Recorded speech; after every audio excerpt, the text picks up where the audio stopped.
The house on Clover Ridge Lane looked like the kind of place people admired without a second thought, with its neat white shutters, colorful flowers lining the porch, and a faded welcome mat that promised warmth to anyone who stepped close enough to read it. Yet behind that peaceful front door lived a young woman named Jade whose life had become a silent prison. At only 21 years old, she woke before sunrise every single morning without an alarm because years of fear had trained her body to obey before anyone could yell her name. She hurried into the kitchen to prepare breakfast, scrubbed floors until her hands ached, washed endless piles of dishes, folded laundry that was never appreciated, and completed every chore before most people in the neighborhood had even finished their first cup of coffee. 4 years earlier she had buried her father, the last person who had truly loved her after losing her mother as a little girl, and when the funeral guests disappeared and sympathy faded, her stepmother Renae revealed the cold truth she had hidden behind fake smiles for years. Jade was no longer treated like family. She became unpaid labor, a burden blamed for every inconvenience, every bill, and every bad mood. Hidden inside her bedroom drawer rested a college degree she had earned through determination despite every obstacle, but Renae never cared enough to ask about her dreams. Whenever Jade secretly searched for work, hoping to escape and finally build a future of her own, those opportunities mysteriously vanished before she could respond. She had no idea that Renae had been throwing away interview letters behind her back, making sure Jade remained trapped under her control. Then one gray afternoon in late October, everything changed with a single knock at the front door. A weary young man named Cory stood outside, exhausted, hungry, and embarrassed to ask strangers for food after spending nearly 3 years surviving on the streets. His oversized jacket hung loosely from his thin frame, his shoes were worn beyond repair, yet his eyes still carried quiet dignity instead of desperation. Renae opened the door with the same expression she always wore whenever she sensed an opportunity to humiliate someone weaker than herself. Instead of showing compassion, she mocked him, questioning why a healthy young man could not simply find a job, ignoring every hardship homelessness had placed in his path. Cory answered politely, explaining that employers rarely hired someone without an address, but before he could finish, Renae called Jade to the doorway and ordered her to bring him a glass of water. Jade handed it over with kindness, and Cory thanked her sincerely, noticing immediately that she looked more exhausted than he did. Then, with shocking calmness, Renae pointed directly at Jade and uttered words neither of them could believe. She told Cory to take Jade away forever, declaring that if he wanted something from her house, he could have the girl because she was tired of feeding and supporting her. Silence filled the porch. Jade searched Renae's face, hoping to find even the smallest hint of a joke, but there was nothing except icy indifference. Cory immediately refused, explaining he had nowhere to live himself, but Renae simply shrugged as though she were giving away an unwanted piece of furniture instead of another human being. In that heartbreaking moment, Jade realized the painful truth she had avoided for years. The woman standing before her had never loved her and never intended to. Without another word, Jade walked back to her tiny bedroom, looked around at the only space that had ever truly belonged to her, carefully packed 3 shirts, 1 pair of jeans, the quilt her late mother had sewn with loving hands, her college papers, and a cherished copy of The Alchemist that reminded her of happier days.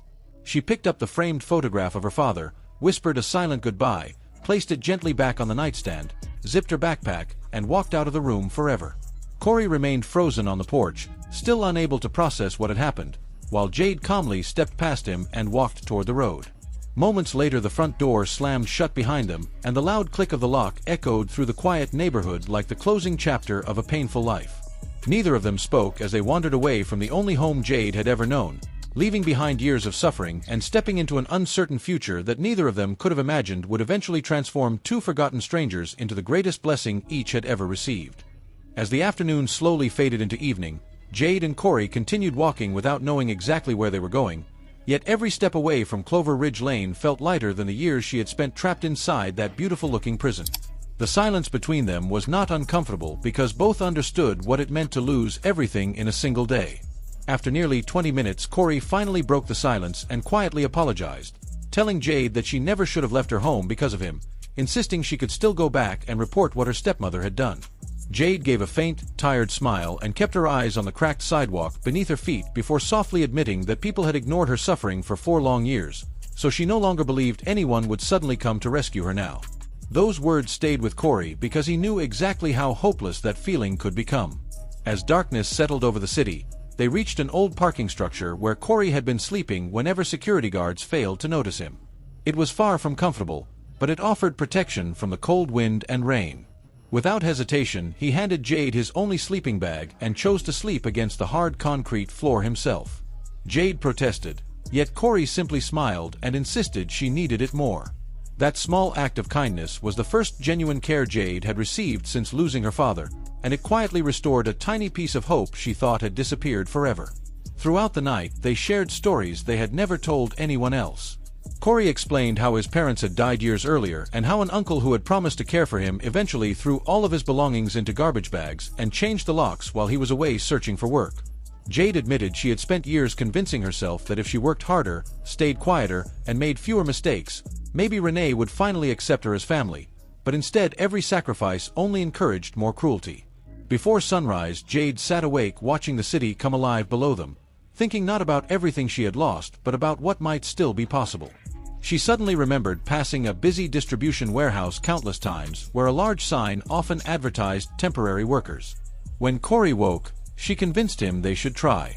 He doubted anyone would hire a homeless man whose clothes were worn out and whose confidence had nearly disappeared, but Jade refused to let him surrender before trying. At the warehouse they met the hiring manager, a blunt man named Dale who immediately dismissed Cory with a quick glance, assuming he would be unreliable like so many applicants before him. Before Cory could walk away, Jade stepped forward with quiet determination and challenged Dale to give him just 3 days, promising that if Cory failed to become one of the hardest workers in the building, she would personally return and apologize. Something about the certainty in her voice made Dale hesitate before finally agreeing. Cory worked harder than anyone expected. He arrived before sunrise every morning, volunteered for difficult assignments, stayed late without complaint, and treated every task as though it were the opportunity of a lifetime because to him it truly was. Within weeks, his supervisors noticed his honesty, discipline, and willingness to help everyone around him. Meanwhile, Jade found small freelance jobs, carefully saved every dollar she earned, and together they managed to rent a tiny room above an old dry cleaning shop. The room was barely large enough for 2 people, the heater rattled all night, and the window overlooked nothing but a brick wall, yet to them it felt more like home than any luxurious house ever could because it was filled with respect instead of fear. Every evening Jade helped Cory improve his reading and writing skills. He had always been ashamed that he struggled with books because no one had ever taken the time to teach him properly. Jade never laughed when he mispronounced difficult words or stumbled through sentences. She celebrated every small victory, reminding him that learning was never something to be embarrassed about. Little by little his confidence returned, and for the first time in years he began believing that his future could be different from his past.